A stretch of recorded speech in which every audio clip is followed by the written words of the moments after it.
같습니다. 여러분, 길을 가다가 사람들이 많이 지나다니는 그 길목에서 여러분 실수로 넘어졌다면 여러분은 어떻게 하시겠습니까? 아마도 대부분의 사람들은 민망하고 부끄러운 마음이 들어서 벌떡 일어나서 아프지만 참고 사람들이 눈을 피해서 이렇게 그 자리를 피하겠죠. 민망함 때문에 사람들의 시선을 피해 숨고 싶은 마음이 대부분의 사람들의 마음일 거예요. 사람들의 눈을 의식하지 않고 산다는 것은 참 쉽지 않은 일이잖아요. 오늘 바르샤바 목장에서 특송으로 충만이라는 찬양을 했는데요. 이 곡을 작사 작곡한 송경민 목사님은 어릴 적 생활고로 초등학교 때부터 신문 배달하고 구두도 닦았습니다. 가정 형편이 어려워서 친구들은 다 대학 진학할 때 대학 진학을 포기하고 공장에 취업을 먼저 해야 됐죠. 어릴 적 너무 고생해서 간이 상해가지고 간 경화 일보 직전이다, 심각한 지경이다라는 의사의 말을 듣고 지금까지도 정기적으로 병원에 다니면서 관리를 받고 있습니다. 손 목사님의 삶이 궁금하신 분들은 규장 출판사에서 나온 모든 것이 은혜, 은혜, 은혜라는 책이 있어요. 그 책을 한번 읽어보시기 바랍니다. 바르샤바에서 특송한 이 충만 찬양을 비롯해서 총 15곡의 이 송스토리가, 곡에 대한 사연이 이렇게 담겨져 있고요. 또 이 책이 7월 우리 교회 추천 도서이니까 미리 구매해서 읽어보는 것도 은혜가 될 것입니다. 제가 이 책을 읽으면서 공감되는 부분이 참 많았어요. 저도 어릴 적에 신문 배달도 하고 구두도 닦아보고 막노동도 한 적이 있어서 송경민 목사님의 그 어려움이 남일 같지 않았거든요. 구두 닦은 시절에는요, 근처 사무실에 가서 구두 닦으세요 하고 얘기해야 되잖아요. 이 말 하는 게 너무 부끄러웠어요. 또 대학교 제가 입학했을 때는 학교 주변에서 군고구마를 판 적이 있거든요. 그때도 창피해서 군고구마 사세요 뭐 이런 말을 도저히 입 밖으로 나오지 않더군요. 그래도 먹고는 살아야 되니까 띄어온 고구마는 다 구워서 팔아야 되긴 하니까 기어 들어가는 목소리로 군고구마 사세요 했는데, 마침 근처에 풀빵 파시는 아주머니가 있었어요. 이 아주머니 목소리가 얼마나 우렁찬지 제 군고구마 사세요라는 소리는 그 아주머니 목소리에 묻혀가지고 들리지도 않았어요. 여자는 약해도 엄마는 강하다라는 말이 있잖아요. 그 아주머니는 어려운 시절 그 어린 아이들 둘을 키우시는 싱글맘이었는데, 아이들을 키우려다 보니까 창피함, 자존심 이런 걸 이제 저 멀리 던져버리고 내가 풀빵이라도 팔 수 있으니 얼마나 감사한가 하는 마음으로 열심히 사시는 모습을 볼 수 있었어요. 저도 먹고 살기 위해서 하는 일이었지만 이 풀빵 아주머니하고 저하고 다른 점은 나는 나 혼자 먹고 살기 위해서 살지만 그분은 두 아이를 키워야 되잖아요. 그러니까 저와는 전혀 다른 삶의 자세를 가지고 있었죠. 옆에서 느끼기에는 내가 자식들을 위해서는 뭐든지 할 수 있어 하는 그런 모습을 보는 것 같았어요. 사랑은 상상을 초월하는 힘을 발휘하게 만들죠. 사랑하는 사람들을 위해서 매우 중요하고 간절한 일을 해야 할 때면 나의 안위, 나의 자존심 뭐 이런 거는 아무런 의미가 없어요. 오늘 본문도 다윗은 그런 비슷한 상황에 처해 있습니다. 누가 봐도 민망하고 창피한 일이 발생했지만 일생일 때 중요한 일을 하고 있기 때문에 다윗은 전혀 부끄럽지 않았어요. 오늘 말씀을 통해서 우리들도 과연 하나님을 위해서 내가 어떤 부끄럽고 창피한 일, 그 일을 내가 당하더라도 나는 감당할 수 있는가? 내 자존심을 내려놓고 내가 일을 할 정도로 중요하게 생각하고 있는 일이 하나님의 일 말고 다른 일이 있는가? 하나님이 중심이 되는 삶을 살기로 결단하는 내가 정말 하나님이 중심이 되는 삶을 부끄럽지 않게 살아가고 있는가? 하고 점검해 보고 반추하는 귀한 시간 되기를 예수님의 이름으로 축복합니다. 다윗은 하나님의 언약궤를 예루살렘으로 옮기는 것이 일생일대의 소원이었어요. 그래서 다윗은 모든 군 지휘관과 의논하고 이스라엘 온 회중의 마음을 움직이기 위해서 그들에게 호소하고 언약궤를 예루살렘으로 옮기는 일에 온 백성들이 마음을 모으도록 힘썼죠. 그래서 역대상 13장 3절 말씀을 우리가 잠깐 보면, 그런 다음에 우리 모두 하나님의 궤를 우리에게로 옮겨오도록 합시다. 사울 시대에는 우리가 교회 앞에서 하나님의 뜻을 여쭈어 볼 수가 없지 않았습니까? 라고 말하면서 백성들에게 하나님의 뜻을 구하기 위해서, 하나님의 뜻을 찾기 위해서는 하나님의 언약궤가 우리 안에 머물러 있어야 한다라고 호소했고, 다윗의 말을 들은 백성들은 다윗 왕의 말을 아주 좋게 여겼습니다. 온 이스라엘을 불러 모으고 기란 여야림에 약 70년 동안이나 방치되었던 하나님의 언약궤를 예루살렘으로 옮기기 시작했습니다. 블레셋 인근 도시였기 때문에 혹시라도 블레셋이 오판해서 전쟁이 일어날까 우려스러운 마음에 군사를 3만 명이나 대동하기도 했어요. 그리고 새 수레를 준비하고 언약궤를 옮길 만만의 준비를 갖추어서 아비나답의 집에 갔죠. 그리고 언약궤를 새 수레에 실어서 옮깁니다. 그 언약궤가 옮겨진다는 그 사실에 너무 기뻐서 나팔을 불고 뿔나팔을 불고 앞에서 춤을 추면서 소고를 치고 침번지를 치면서 기쁨으로 나아가고 있어요. 그런데 하나님께서 갑자기 우사를 치심으로 인해서 언약궤는 예루살렘으로 옮겨지지 못했죠. 다윗은 두려움으로 인해서 언약궤를 예루살렘으로 옮기는 것을 중지하고 근처에 있는 그앗 자손 오벳 에돔의 집에 모십니다. 그런데 왕궁으로 돌아가 있는 다윗이 소식을 하나 들었는데, 하나님께서 언약궤가 있는 오벳 에돔의 집에 복을 주신다는 거예요. 다윗은 오벳 에돔의 집에 하나님께서 복을 주신 것을 보고 언약궤를 예루살렘으로 옮기는 것을 하나님이 불허하신 것이 아니라 언약궤를 옮기는 방법이 잘못되었다는 것을 깨닫게 됐어요. 그래서 언약궤를 예루살렘으로 다시 옮겨야겠다라는 마음을 다시 잡게 됐죠. 그리고 중요한 사실을 깨달은 것이 하나님의 언약궤를 옮길 때 하나님께 묻지 않았다는 거예요. 하나님의 뜻을 찾지 않았다는 거죠. 그래서 다윗은 하나님의 뜻을 구하면서 하나님의 언약궤를 예루살렘으로 옮길 계획을 다시 수립하게 되죠.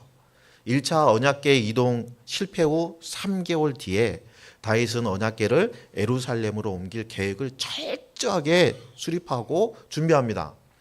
그리고 예루살렘에 언약궤를 장치할 수 있는 장막을 쳐놓죠. 이번에는 이전과는 다르게 하나님께서 명령하신 것을 꼼꼼하게 살피고 레위인들을 가문대로 다 소집해서 스스로 성결하게 하도록 조치합니다. 이때 소집한 아론 자손, 레위 지도자들의 지도자들이 그 인원수가 862명이었어요. 어마어마한 가문의 지도자들을 불러 모은 거죠. 레위의 세 아들 그압과 무랄이 게르솜의 자손들을 따라서 그 각 가문의 지도자들을 불러가지고 언약궤 이동을 위한 철저한 준비를 명령합니다. 드디어 모든 준비를 다 마치고 하나님의 명령에 따라서 레위 자손들이 언약궤를 채 깨고 어깨에 메어서 오베데돔의 집에서 예루살렘을 향해서 이동합니다. 이전과 다르게 순조롭게 언약궤가 이동되는 것을 보고 다윗은 너무너무 기뻐가지고 그 기쁨을 주체할 수가 없을 정도인 거예요. 그래서 다윗은 그 자리에서 하나님께 기쁨의 제사를 드립니다. 27절 말씀을 한번 보면 다윗과 하나님의 궤를 맨 레위 사람들과 찬양하는 사람들의 지휘자 그나냐가 모두 다 고운 모시로 만든 겉옷을 입고 있었으며 다윗은 못으로 만든 에봇을 입고 있었다라고 기록하고 있어요. 그리고 사무엘하 6장 14절 말씀을 보면 그리고 다윗은 못으로 만든 에봇만을 거치고 주님 앞에서 온 힘을 다하여 힘차게 춤을 추었다라고 기록하고 있습니다. 다윗은 왕복을 벗었어요. 그리고 배옷만을 입었습니다. 왜 그랬을까요? 여러분, 배옷은 하나님을 섬기는 사람들이 입는 옷이었어요. 또 하나님 앞에 회개하는 사람들이 죄를 뒤집어 쓰고 하나님 앞에 회개할 때 입는 옷이 배옷이었죠. 그리고 그 당시에 사회적인 약자들이 입는 옷도 배옷이었습니다. 따라서 이러한 배옷을 입었다는 것은 내가 하나님 앞에 얼마나 연약한 존재인가, 얼마나 보잘것없는 존재인가 라는 것을 스스로 표현하는 거예요. 하나님만이 이스라엘을 다스리는 분이시고 나는 대리자일 뿐이기 때문에 왕복이 주는 권위는 내게 있는 게 아니라 하나님께 있다는 것을 고백하는 것이죠. 그래서 사무엘상 6장 21절에 보면 사무엘하 6장 21절 말씀에 다윗이 미갈에게 이렇게 얘기하고 있어요. 그로써 내가 주님 앞에서 그렇게 춤을 추었어. 주님께서는 그대의 아버지와 그의 온 집안에도 집안이 있는데도 그들을 마다하시고 나를 뽑으셔서 주님의 백성 이스라엘을 다스리도록 통치자로 세우셨어. 그러니 나는 주님을 찬양할 수밖에 없어. 나는 언제나 주님 앞에서 기뻐하며 뛸 것이요 라고 이야기하고 있죠. 다윗이 자신이 어떻게 왕이 되었다는 것을 너무나 잘 알고 있는 대목을 우리는 확인할 수 있죠. 다윗은 자신이 왕이 된 것은 오로지 하나님의 은혜라는 거야. 다윗은 이스라엘 통치자이신 하나님 앞이라면 사람들에게 경박해 보이고 천박해 보일지라도 상관이 없다는 거예요. 나는 오직 하나님을 찬양하고 하나님의 이름을 높이는 일에만 관심을 갖겠다. 하나님을 찬양한 일 때문이라면 언약궤 앞에서 춤을 추다가 옷이 벗겨지는 창피를 당할지라도 나는 아무런 문제가 없다. 여러분, 당시에는요, 다른 사람에게 내 속살을 보인다는 것은요, 치욕으로 여겼어요. 엄청난 수모로 여겼습니다. 성경에서 그 사례를 좀 찾아보면요, 다윗이 암몬에 사절단을 조문을 위해 사전을 보냈는데 암몬의 새로 왕으로 오는 한운이 사신들에게 행한 일을 사무엘하 10장에 기록하고 있는데요. 4절에 보니까 그래서 한운은 다윗의 신하들을 붙잡아서 그들의 한쪽 수염을 깎고 입은 옷 가운데를 도려내어 양쪽 엉덩이가 드러나게 해서 돌려보냈다. 아주 치욕스러운 행동을 하고 이런 치욕스러운 행동 때문에 전쟁이 일어나게 되죠. 이 소식을 들은 다윗은 사신들의 수염이 다 자라날 때까지 여리고에 머물게 합니다. 여러분, 이런 문화를 고려해 볼 때 다윗이 하나님을 위해서라면 내가 내 엉덩이가 다 보이는 그런 수모라도 나는 감당할 수 있다 라고 결단하는 건요, 바울이 주님의 영광을 위해서는 나의 죽음도 유익하니라 하는 고백과 견주어 볼 수 있는 거예요. 이러한 마음 자세와 이러한 과정을 통해서 언약궤가 예루살렘으로 오게 되었어요. 오늘 본문을 통해서 우리는 세 가지의 귀중한 교훈을 찾아볼 수 있습니다. 첫 번째는 하나님 중심된 삶을 살아야 한다는 거예요. 이스라엘에게 있어서 하나님의 언약궤는 하나님의 임재를 상징하는 거였죠. 따라서 저 변방에 있던 그렇게 방치되어 있던 언약궤가 이스라엘의 중심인 예루살렘으로 오게 되었다는 것은 이스라엘이 하나님 중심의 나라가 되었다라는 걸 의미합니다. 하나님께서 중심이 되는 나라. 이 말은 다른 말로 표현하면 하나님이 통치하시는 나라인 거죠. 하나님이 왕이 되시는 나라예요. 표면적으로는 다윗이 왕인 것처럼 보이지만 실제로 이스라엘의 왕은 하나님이시다 라는 것을 이야기하고 있는 거죠. 우리 인생도 마찬가지입니다. 여러분, 사형리에서 의자 그림 보신 적 있으시죠? 사형리에 보면 두 가지의 의자 그림이 나옵니다. 하나는 내가 나의 주인인 사람, 그리고 다른 하나는 예수님이 나의 주인인 사람. 내가 나의 주인인 사람. 인생은요, 예수님은 내 인생 밖에 변방 지역에 있어요. 그러니까 크고 작은 문제들이 발생할 수밖에 없고 나는 때때로 절망과 좌절과 혼란에 빠지게 되는 거죠. 반면에 내 인생의 왕자를 주님께 드린 사람은 예수님이 내 인생의 주인이시고 왕자에 앉아 계시기 때문에 내 인생의 모든 것은 하나님의 계획과 일치된 삶을 살아가게 됩니다. 하나님이 중심된 삶을 살아가는 사람, 이 사람이 하나님의 말씀대로 순종하는 삶을 살아가는 사람이에요.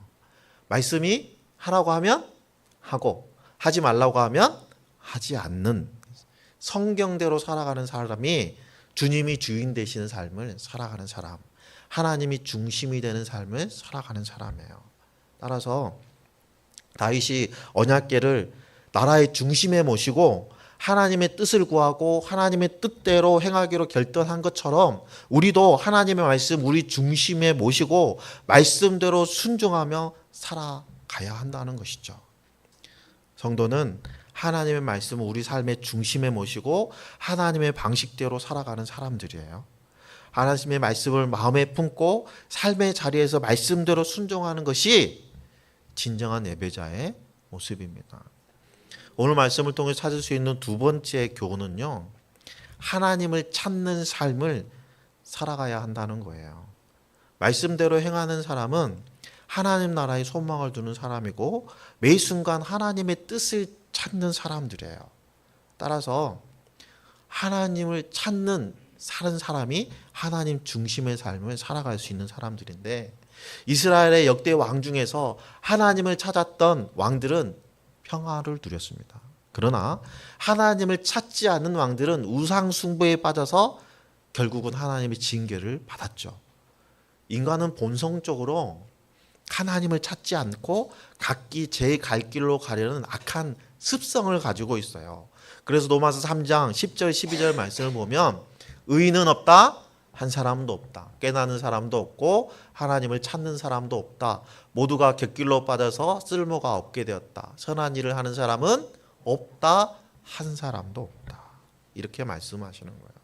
세상은 선한 일이 아니라 육신의 일을 하도록 강요합니다. 성경은 무엇이 육신의 일이라고 말하시죠? 갈라디아서 5장 19절 21절 육체의 일은 분명하니 곧 음행과 더러운 것과 호색과 우상 숭배와 주술과 원수 맺는 것과 분쟁과 시기와 분냄과 당 짓는 것과 분열과 이단과 투기와 술 취함과 방탕함과 또 그와 같은 것들이라. 전에 너희에게 경계한 것 같이 경계하노니 이런 일을 하는 자들은 하나님의 나라를 유업으로 받지 못할 것이요 라고 말씀하십니다. 육신에 따라 사는 사람은 하나님 중심된 사람과는 다르죠. 그렇다면 육신의 일을 추구하고 사는 사람, 하나님이 중심이 된 삶을 사는 사람은 어떤 차이가 있을까요? 로마서 8장에 육신을 따라 사는 사람은 육신에 속한 것을 생각하나 성령을 따라 사는 사람은 성령에 속한 것을 생각합니다. 육신에 속한 생각은 죽음입니다. 그러나 성령에 속한 생각은 생명과 평화입니다. 세상의 가치관으로 육신의 일을 쫓는 사람들의 결과는 너무나 명확하다는 거예요.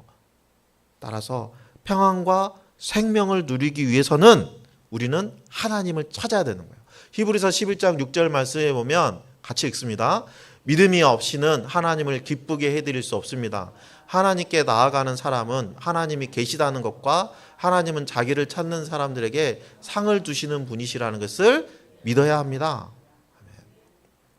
우리가 저번 주부터 역대상 말씀을 보고 있는데요. 또 후반기에 역대하 말씀도 우리가 함께 살펴볼 텐데, 역대기에서 가장 중심된 말씀을 찾아보라면 역대기의 핵심은 역대하 7장 14절 말씀이에요. 같이 한번 볼까요? 내 이름을 일컫는 나의 백성이 스스로 겸손해져서 기도하며 나를 찾고 악한 길에서 떠나면 내가 하늘에서 듣고 그 죄를 용서하며 주며 그 땅을 다시 번영시켜 주겠다. 하나님을 찾아라. 이게 역대기의 주제입니다. 다윗은 하나님의 뜻을 찾기 위해서 언약궤를 예루살렘으로 옮겼어요. 그리고 하나님을 찾는 동안 형통한 삶을 살게 되었습니다. 세상에는 여전히 하나님을 찾는 성도들과 하나님을 찾지 않는 무지한 사람들이 공존하고 있죠.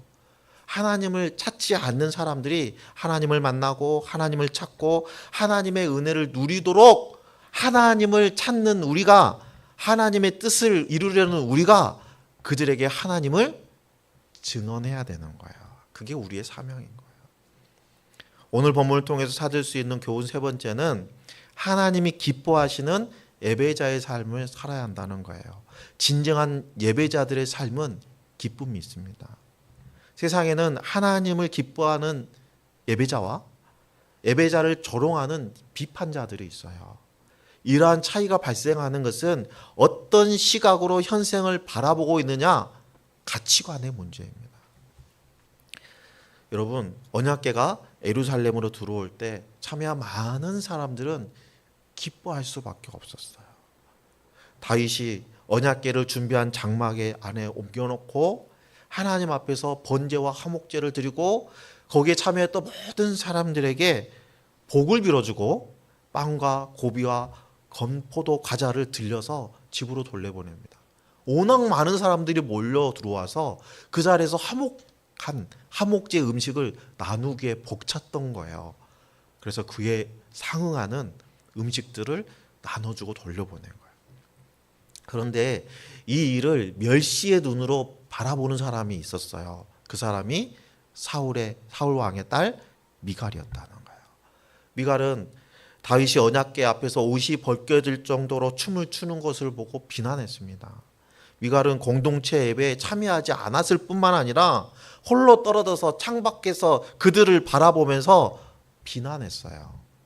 미갈은 하나님에 대한 경외심이 없었습니다. 미갈은 하나님 앞에 온전한 예배자로 설 수가 없었어요. 왜냐하면 다윗을 통해서 역사하시는 하나님의 임재를 인지하지 못하고 있었고 하나님을 찾을 마음도 없었기 때문이에요. 언약궤가 예루살렘으로 들어오는 순간 미갈은 예배자의 시각이 아니라 관람자의 시각, 비판자의 시각으로 예배의 자리를, 예배하는 사람들을, 다윗을 바라보고 있었다는 것입니다. 그렇다면 여러분은 어떠한 시각으로, 어떠한 마음 자세로 예배를 바라보고 있습니까? 여러분은 미갈과 같이 사람의 시선을 의식하는 형식적인 예배자입니까? 아니면 하나님의 임재 앞에 마음을 다해 드리는 진정한 예배자입니까? 우리가 예배를 위해서 기도할 때 우리는 하나님의 임재를 간구하죠. 하나님 이 자리에 임재해 주시옵소서 목 놓아 부르짖잖아요. 그렇다면 여러분 예배드리고 있는 이 순간 여러분 가운데 임재해 계시는 하나님을 인식하고 있습니까? 의식하고 있습니까? 예화사전에 보니까 예배에 대한 좋은 예화가 있어서 소개하려고 합니다. 보스턴 지역에서 유명한 설교자로 알려져 있는 고든 목사님의 얘기예요. 고든 목사는 워낙 큰 교회 담임 목사님이셨기 때문에 예배 인도할 게 많아서 일주일 내내 설교 준비하는데 많은 시간을 보낼 수밖에 없었습니다. 어느 날 목사님이 교회 사무실에서 설교를 준비하다가 피곤해서 책상에 엎드려서 깜빡 잠이 들었는데 꿈을 꿨어요. 꿈속에서 보니까 그날도 많은 성도들이 예배에 참여해서 앉을 자리가 없을 정도로 빡빡하게 들어찼는데 회중 중에 한 가운데 정도에 30대 정도로 보이는 남자 한 명이 앉아 있는 거예요. 저 사람이 어떤 사람일까? 궁금한 가운데 설교를 진행하고 예배가 끝나면 저 사람과 꼭 대화를 나눠보아야지 하고 축도가 끝나게 무섭게 저 뒷문으로 가서 성도들과 일일이 인사를 하고 보내는데 다 나갔는데 그 사람은 없는 거예요. 그래서 안내위원에게 자기가 봤던 그 30대 남자의 인상차기를 설명하면서 혹시 그 사람 모릅니까? 라고 얘기했더니 그 안내위원이 얘기하는 것을 아이고 목사님 그 사람 알죠. 우리가 왜 모르겠어요. 그 사람이 바로 예수님이에요. 라고 했다는 거예요. 충격을 받아서 이 목사님 깜짝 놀라서 깼어요. 그리고 그 다음부터 고든 목사님은 이 회중 가운데 예수님께서 오셔서 앉아 계신다고 생각하고 믿고 설교를 했고 이 목사님의 간증을 들은 그 교회 성도들도 우리 예배 중에 항상 하나님이 계신다 하는 마음으로 신앙생활을 했다는 것입니다. 그 결과 교회는 부흥했고 수많은 선교 사업을 통해서 잃어버린 영혼들을 하나님께로 돌아오게 하였습니다. 여러분은 여러분의 예배의 중심에 예수님이 계십니까? 여러분은 이 질문에 냉정하고 정직하게 반응해 보시기를 소망합니다. 하나님 앞에 온전하게 나가지 못하면 우리는 참된 예배자가 아니에요. 하나님께서는 하나님을 찾고 회개하는 자를 모른다고 하지 않으시는 분이에요. 모른다 하지 않아요. 오히려 하나님을 찾는 자들에게 어떻게 해주신다고요? 상을 두시는 분이에요. 오늘 말씀에 나 자신을 비춰보아서 나는 어떤 마음으로 예배의 자리에 참여하고 있는지를 스스로 점검하고 관람자나 비판자의 자리에서 벗어나서 하나님이 기뻐하시는 예배자가 되기를 소망합니다. 또한 참된 예배자가 되기 위해서 내가 당장 시급하게 바꾸어야 되는 나의 신앙의 자세가 무엇인지를 한번 살펴보시기 바랍니다. 무엇보다도 내 마음의 중심에 소중하게 자리 잡고 있는 대상이 무엇인지를 명확하게 진단해 보시기를 소망합니다. 그래서 하나님 중심의 삶을 살아가는 성도들이 다 되기를 소원합니다. 오늘 위에 빛고울 교회에 속한 모든 성도가 세상의 시선이 아니라 믿음의 눈으로 하나님께 집중하고 진정한 마음으로 온전한 예배자의 자리로 나아가기를 소망합니다. 이 자리에 있는 모든 성도가 다윗처럼 중심을 주님께 올려드리는 예배자들이 되기를 소망합니다.